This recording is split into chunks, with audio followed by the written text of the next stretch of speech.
नमस्ते प्यारे बच्चों। तो हम समझ रहे थे 8 ग्रेड अभ्यास पुस्तिका भाषा भारती कक्षा 6 की जो भाषा भारती है, हमने 1 से 8 तक के सभी पाठ समझ लिए हैं। आज हम इसका 9वां पाठ समझेंगे और अपनी इस 8 ग्रेड बुक में लिख लेंगे। तो देखिए इसे, यहाँ देखिए ये दिया गया है पाठ 9 पद और दोहे। यहाँ पे पद दिए गए, दोहे भी दिए गए हैं। तो यहाँ देखें पाठ के पूर्व की कुछ तैयारी है।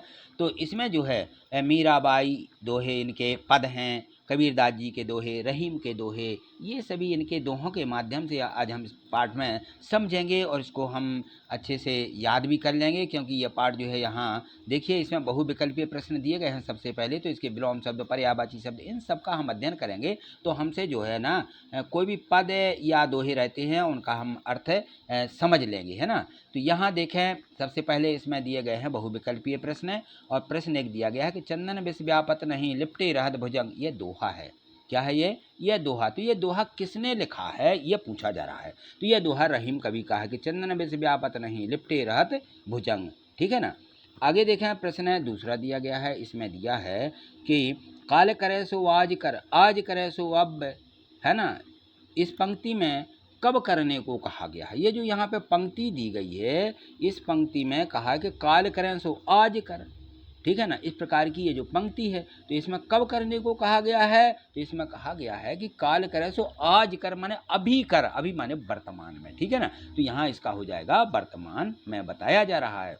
प्रश्न तीसरा यहाँ से देखें तो इसके जो है अति लघुत्तरीय प्रश्न दिए गए हैं। यहाँ पे मीरा की भक्ति किस भाव की होती है। तो मीरा की भक्ति जो है रति भाव की होती है, ठीक है। ये रति भाव की, बहुत उसमें विभोर होकर के इनकी भक्ति है। प्रश्न 4 दिया कि कबीरदास जी को सबसे बुरा आदमी क्यों मिला।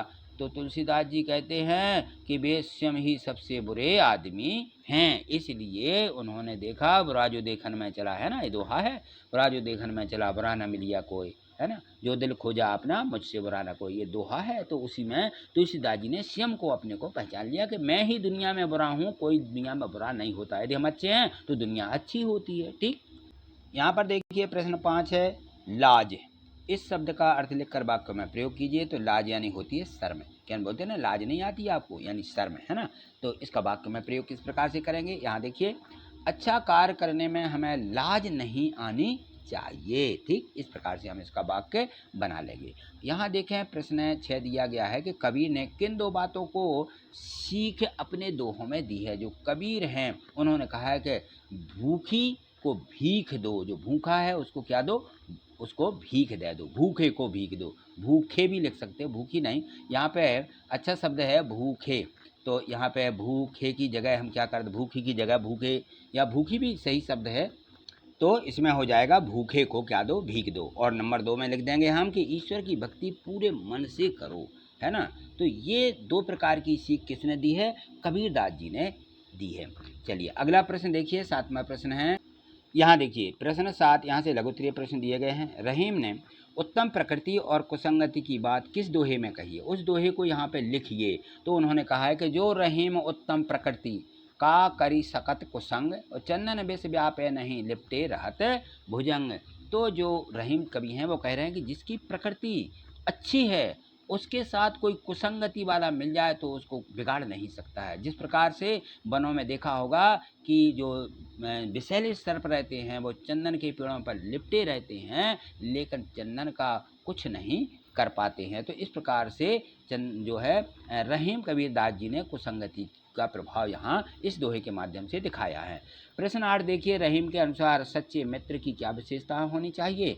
तो रहीम के अनुसार जो सच्चे मित्र हैं, इन्होंने कहा है कि जो सच्चे मित्र होते हैं वो दुख और विपत्ति में साथ देते हैं, और वही हमारा सच्चा मित्र होगा, ठीक है ना। तो अपन भी इस चीज़ को मान लेते हैं और अपना लेते हैं कि जो हमारे दुख विपत्ति में साथ देते हैं वो हमारे मित्र हैं, ठीक है ना। प्रश्न 9वां देखिए, आगे दिया गया है इसमें। प्रश्न 9वां की निम्नलिखित पंक्तियों का भावार्थ लिखिए। यहाँ पे जो पंक्ति लिखी हुई हैं ये मीरा के पद हैं, और इन्होंने यहाँ पर लिखा है कि असुवन जल सींच सींच प्रेम बेली बोई, और अब तो बेली फैल गई आनंद फल होई। तो ये किसने, मीराबाई ने कहा है कि मैंने तो कृष्ण के प्रेम में असुओं से प्रेम की बेली बहा दी है, ठीक है ना, मतलब इसकी गंगा बहा दी है, अब वह बेल क्या हो गई है, फैल गई है, अब मुझे आनंद मिल रहा है। तो इस प्रकार से उन्होंने कहा है इन पंक्तियों के माध्यम से।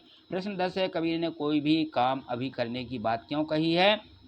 क्योंकि जो हमारी मृत्यु किस समय हो जाए और हमारे कार्य अधूरे रह जाएं, तो कबीरदास जी ने कहा है कि भाई हमें इस कारण कबीर ने सभी कार्य अभी करने को कहा है वर्तमान में। उन्होंने कहा कि काल करे सो आज कर, है ना। तो उस दोहे को जरूर हमें याद रख करके हमें अपना कोई भी काम उस प्रकार से करना चाहिए, हमें किसी काम को टालना नहीं चाहिए, ठीक है। चलिए आगे देखिए, यहाँ देखिए प्रश्न 11वां दिया गया है कि कबीर एक समाज सुधारक थे। इस पर अपने विचार और अपने शब्दों में इसको लिखें। तो जो कबीर थे, कबीर निर्माता से भरे हुए थे और हिंदू धर्म और इस्लाम धर्म में मेल मिलाप करने वाले पहले संत हुए हैं ये। कबीर ने अपने लेखन के माध्यम से एक शिक्षक और समाज सुधारक की भूमिका निभाई, जिसमें मुख्य रूप से उन्होंने दोहा लिखे हैं, पद भी लिखे, छंद भी इनमें शामिल हैं।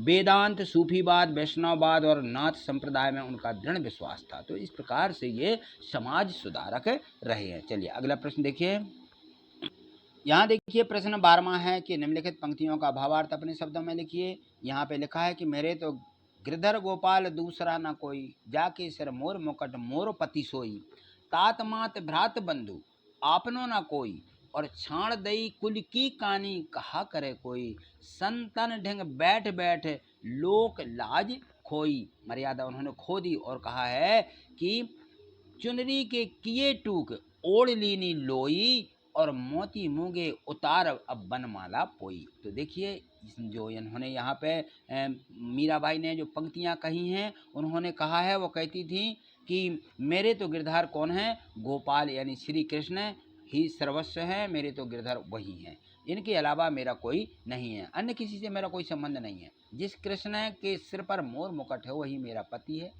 मैं श्री कृष्ण को अपना पति मानती हूँ। इस भक्ति के लिए मैंने अपने माता पिता भाई बहन आदि सभी को छोड़ दिया, वे मेरे कोई नहीं होते हैं। इन्होंने इस प्रकार से कहा है, मैंने तो अपने वंश परिवार तक का त्याग कर दिया, अब मेरा कोई कुछ नहीं बिगाड़ सकता, ठीक है ना। इस प्रकार से उन्होंने कहा है, ठीक है। तो ये दिए गए थे प्रश्न 12, 1 से 12 तक के प्रश्न, हमने इनको समझे, अपनी एट ग्रेड बुक में इनको लिख लीजिए। तो आज इतना ही, मिलते हैं अगली वीडियो के माध्यम से। आगे देखने के लिए चैनल सब्सक्राइब करके रखें, वीडियो को लाइक करते जाइए, ठीक है। थैंक यू, धन्यवाद।